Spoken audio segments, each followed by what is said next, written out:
We will regret it. I doubt that, old man.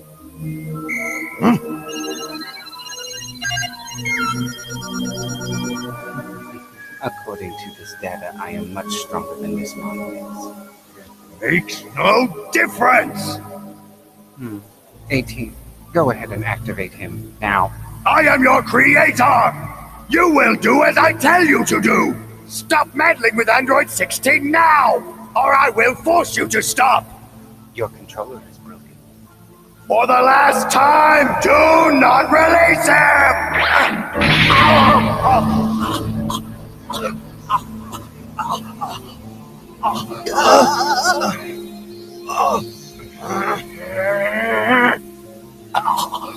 What have you done? How dare you? Don't you know I gave you life and I can take it away?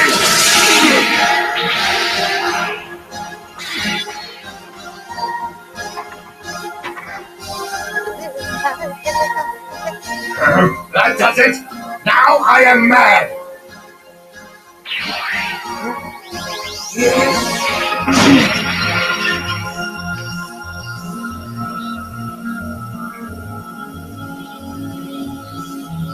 Did you see that?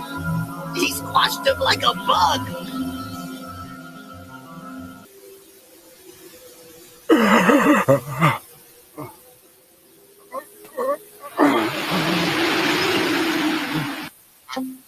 I don't understand. My body appears to be in perfect physical condition, and this place, something's wrong. I shouldn't be here. Wait.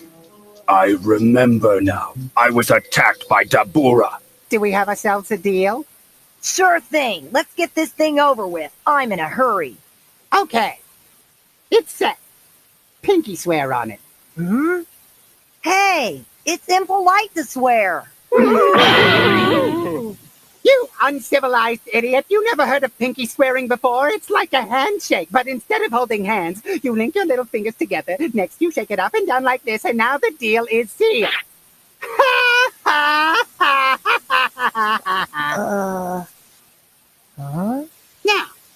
that was a promise. You can't take it back. We survived it all. How could you?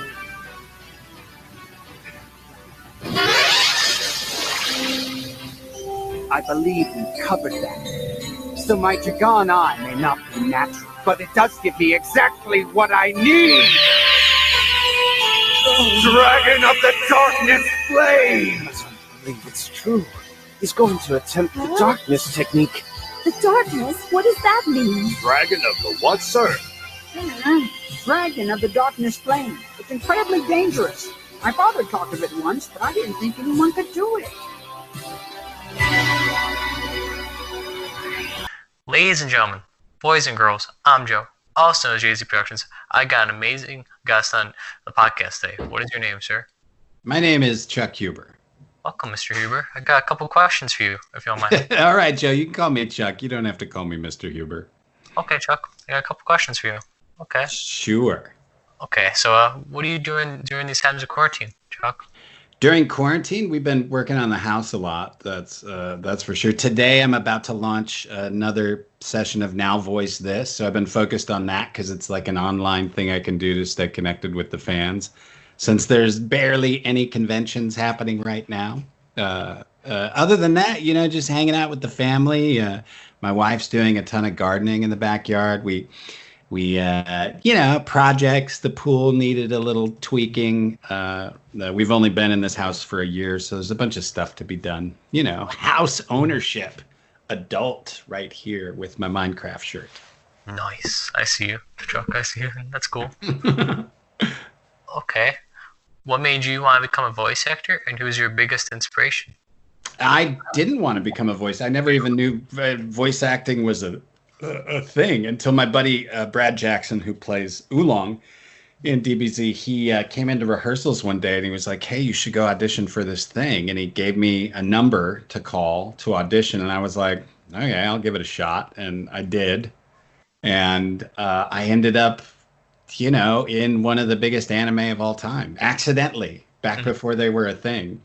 And I mean, anime was a thing when I was in college. When I was 18, we used to go to the video store and rent from the anime section. And I remember as a college student, it was always really hard to watch any anime series because they only had one tape of each set of episodes. So you'd show up and they'd have 1 through 4 and you'd get that, but then you'd come back and they'd only have all the later episodes and they'd never have that next one you needed. So like you'd get stuck not being able to watch the rest of your series, no matter how often you stopped in to check. Because there was no like list, put me on a list and give me that. Now it's all digital, so we get to watch it whenever. But we used to watch the anime movies. And I remember my first sort of mind-blowing experience was Akira. That was like, I couldn't believe that artists could draw those worlds, for sure. And then now to participate in it's kind of amazing. Wow. You're a very talented voice actor, by the way. Thank you very much. No problem. Okay. What is your favorite character role that you've portrayed? And can you do the voice of that character? I'd probably say Hiei. Kuwabara's an idiot. Because I had never been to a convention before, and Funimation asked me if I wanted to go to a convention, and I was like, sure, I'll go to a convention. And I thought I was going to be passing out flyers like, watch my show. It's a great show. Yu Yu Hakusho. It's wonderful. Because I'd done work at conventions before as an actor. You know, a oil and gas company will hire you to pass out little, try the new pipe fit or whatever. I don't know. You know, so you get hired to sit at a convention 8 hours a day and hawk your wares. So I thought that's what I was doing. I did, and I got there, and I was like, "Well, what am I going to be doing?" And they were like, "Well, you got autographs from 2 to 6." And I was like, "Autographs? What are you talking about?" And they were like, "No, you're going to sign autographs." And I'm like, "This is not going to work. This is stupid. Nobody's going to want my And they were like, "Chuck, you don't understand. People love Yu Yu Hakusho." And I was like, "They not to want my autograph? That's crazy." And then I got there, and there was a line all the way around the big room, and they were like, "That's your line." And I was like, "Those people are in line to see me?" And they were like, "Yeah." And I was like, "What just happened?" And then people came up in the line, and they were like, "I love Hiei," and they had all these really great stories about what Yu Yu Hakusho did for them and the character of Hiei. And I think like the second person, maybe it was the first person, it's a girl who had watched Yu Yu Hakusho with her father when he was like dying of cancer. And so it was the most special show to her. And, right from the get-go, I was like, I have a responsibility to this character and to these fans, because these fans are like, they were my friends in high school for sure. I was like, oh, I get this now. These are my people, my D&D people. Nice, that's cool. If you don't mind, can you do the Android 17 voice in the Android 7? He sounds mostly just like me. I mean, if I just have to say humans are stupid, kill all the humans, be nice to animals. Okay. And can you do the Pilaf if you don't mind? Oh yeah, Emperor Pilaf. I love him so much. He's a lot of fun. He's a straight up vaudeville character for sure. That's so cool. Okay. If you could pick any role in anything you haven't done yet, what do you wish you could have done, but you didn't, but you wish you did? I'd like Robert Downey Jr.'s role in all the Sherlock Holmes and Marvel Cinematic Universe. I think that'd be dope. I'd be more likely to get something along the lines of Ant-Man, though, or now at the Graybeard, I'd be. Who knows? Those guys are all older than me. They just look better because they have better stylists. I as far as anime roles, I like all the anime roles I got. I would like to be, I'd like to be a bigger role in Attack on Titan. That was a fun one. I mean, I'm in My Hero Academia, so that's I play Kurogiri. That's a pretty dope show for sure. Awesome. Sweet. Yeah. Okay. Over the years of your career, do you still keep in touch with your do you still keep in touch with your co-stars and directors? Yeah, we see each other at conventions typically. That's where we get to hang out. The last major convention I went to was over in England, I think. England. And Ian Sinclair and Josh Martin, Chris Rager, a bunch of us. We had a lot of fun. England's a merry old place for sure. Josh Martin, sorry, he was a guest before I had. So Josh Martin. Yeah, I like him. We did. I think we busted into some. There's a video of us rapping or something. I remember. That's funny. Yeah. Okay. Who's the coolest person you've worked with? Coolest person I've worked with. Gosh, that's hard. With a beard, right? Yeah, I can. I've worked with so many cool people. Greg Dykstra was our art director on Star Trek Continues. He was an extremely cool person. He was from Pixar and just a genuinely nice human. Jonathan Pitts is the founder of the Chicago International Improv Festival, and Chicago's best, of course. And he and I work together. We do some online improv stuff, and he's an extremely cool dude.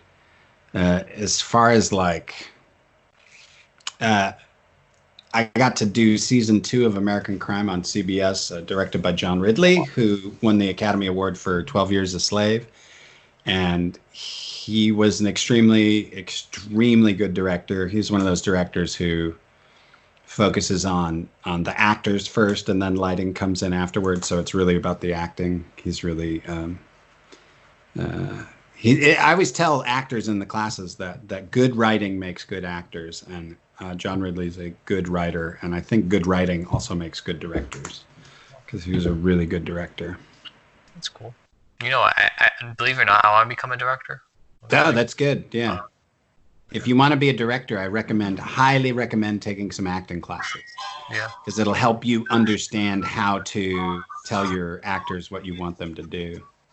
Okay. Sorry about that in the background. Sorry. That's right. Yeah. Okay. What director taught you the most, and which director would you love to work with? The director that taught me the most would probably be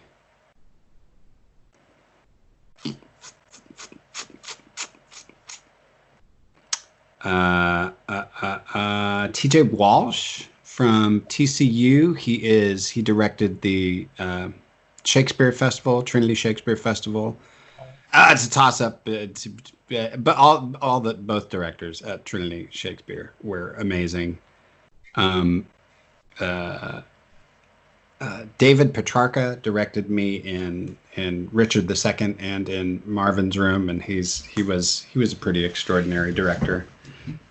Taught me a lot. A lot of teachers who were also directors who were very, very helpful. That's cool.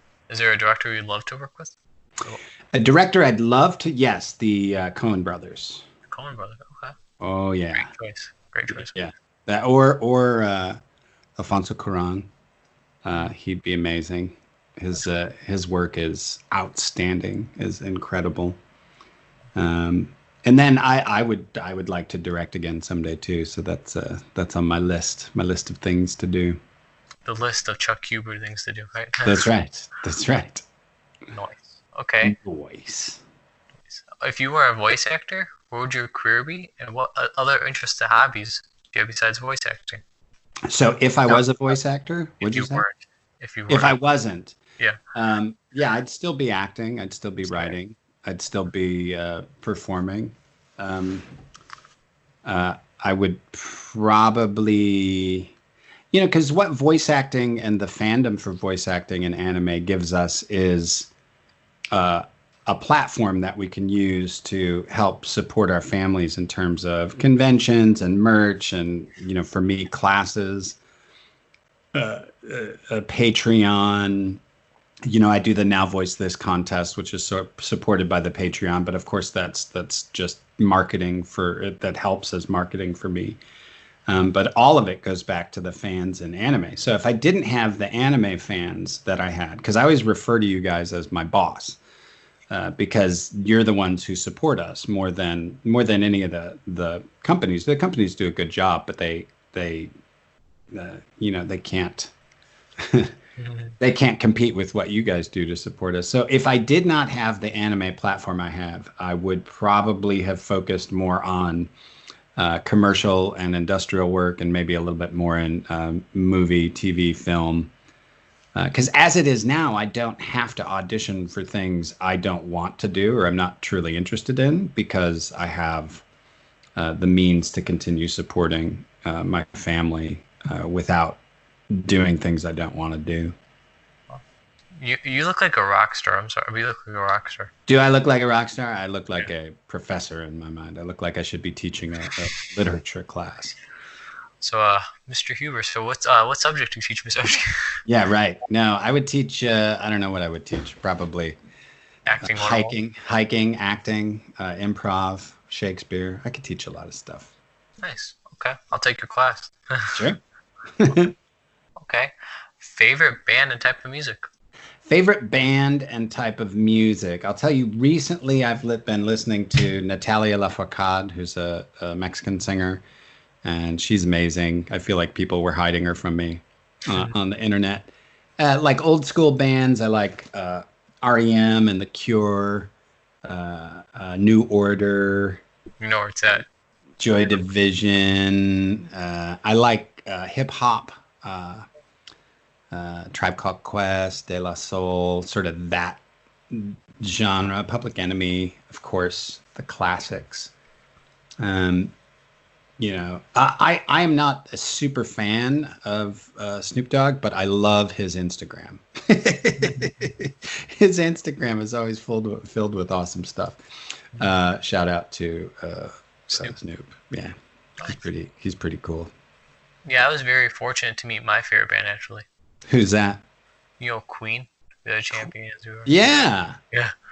I met Brian and Roger. Oh, it was like backstage. That's totally cool. That's super cool. That's my favorite band of all time. I was like, I was like so nervous. Yeah. It's awesome. Surreal. It is surreal. Sometimes, yeah. And then you realize everybody's just people, and you're like, oh yeah, everybody is just people. Okay. Favorite sports and favorite team from those sports? Sports would be Bulls, and team would be basketball. No, I mean, to reverse that. I lived in Chicago during all the Bulls championships, so they ruined all sports for me for all time, because I tried watching other sports, and they didn't have a magic player who could float through the air, and they didn't win the championship every year. So I was like, how do you love a sports team when they just don't win all the time? So they kind of ruined me for sports. So yeah, go with the Bulls. My dream is to one day, not my dream, what I'm going to do is invest, once I get my children's college paid for, it's a lot of them, then I want to invest in like a 2-bedroom something in Chicago. So every summer in Texas, I can leave and go live in Chicago for the 2 months where it's horrible down here. I think that would be outstanding. Well, if you visit, say hi to Nerdy Joe. All right, I will. I'll do it. Sounds good. Okay, hopefully when things get back to normal, sooner rather than later, are there any projects you have in the works?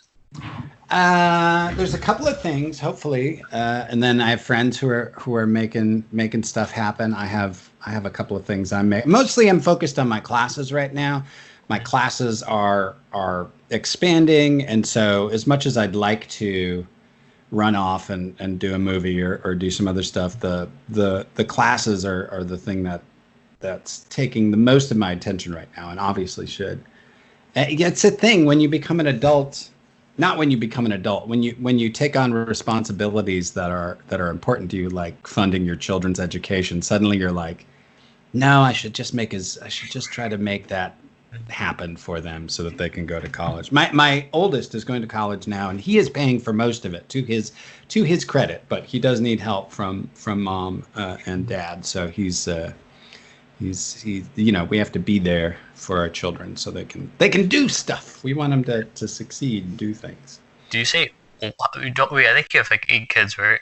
Yeah. I mean, if you were to count every child I've raised, it's 8. And you said oldest. The second, the oldest is the oldest biological is 21. Oh, okay. The oldest stepchild is 31. Wow. Yeah. Yeah, I've been raising. Your kids must be close in age then, right? Yeah, I've been raising kids since I was 20. So Wow. Yeah. Okay. Yeah. I should remind my son of that. When I was your age, I had quit college because he's just going at 21. When I was your age, I quit college and was raising a kid. What advice would you give younger people who also want to become a voice actor? Take classes, specifically mine. Okay. But there are a lot of classes out there to take, and I would say you definitely need to get into like if you're like just want to start cold, probably not the best idea to get a coach, take a class, especially when things start back up. Take a live acting class, get on your feet in front of people, especially if you want to do voice work, because there is a safety to the booth that precludes sort of the greatest risk-taking that acting requires you to do when you're on your feet in front of people. So get up, do the acting in front of people. Don't, because it's easy to hide behind a microphone. Yeah. It's easy to weather the criticism because you can just sort of hide. When you stand up in front of a group of people and act, it's a different experience for sure. You don't believe it or not, like in high school, like because when I went to high school, now I'm like graduated. Right. I took acting 1 and 2. That's good. Acting's good. I say acting, singing, and dancing and drawing. Those 4 things. Like if this were, I have a religion, it's a religion. It's called Game Church, but it basically analyzes life from the perspective of if this were a video game. How would what happens in real life be compared or contrasted from the video games that we understand? But like if you were sourcing this video game and saying, what do you do in this video game? Well, you build stuff, just like Minecraft. We build houses is the first thing you'd do if you're dropped in the woods. You'd build a roof to keep yourself, you make food. So the culinary, like cooking, you tell stories around the campfire. That's acting. You sing around the campfire. You dance around the campfire. You draw on the cave walls. Like those are the building blocks of society right there. Well, there's another building block, but that has to do with procreation and all that stuff. But but like basically what we do here in life is we build, physically build stuff, build furniture. So I tell people, if you want to get in touch with sort of the source code of the video game you're playing and to, check out those things, build something, cook something, tell a story, act, dance, sing, draw. Like this is what we're here to do. We're here to, to continue creating. That's literally why we're alive, is to continue creating. So get out there and do it for sure. Love that advice. Yeah. Love it. Yeah. Yes, you're welcome. Advice from on high. I have taught you wisdom today. Own it. Is there anything you like to promote or shout out? Yeah, well, let's start Now Voice This round. This is the 6th season, I guess you'd call it, of Now Voice This. Online voice acting competition. Always some very entertaining stuff. Always very connective for the people who play it.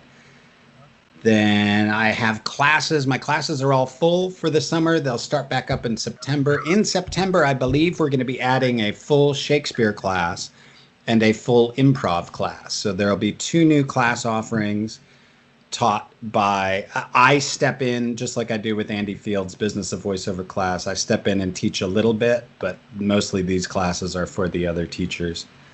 Yeah, that's about it. That's all I got to promote for sure.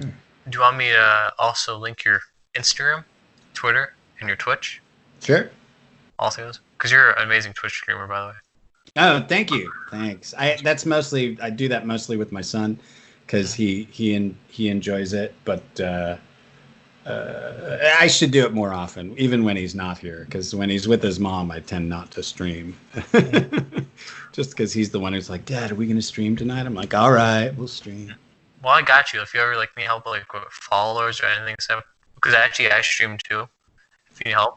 Oh, do you really? Awesome. Yeah, I take any and all advice. I'm always open to what the techniques are. I'll bring my peoples to you. That's right. That's how that works, right? Yeah, I got you. Well, thank you all so much for watching. Thank you, Mr. Huber. It is my pleasure. And remember, choose happy. That's all you have to do. Choose happy. Thank you, guys. Stay awesome, everybody. Stay awesome, Chuck. I will. Thank you.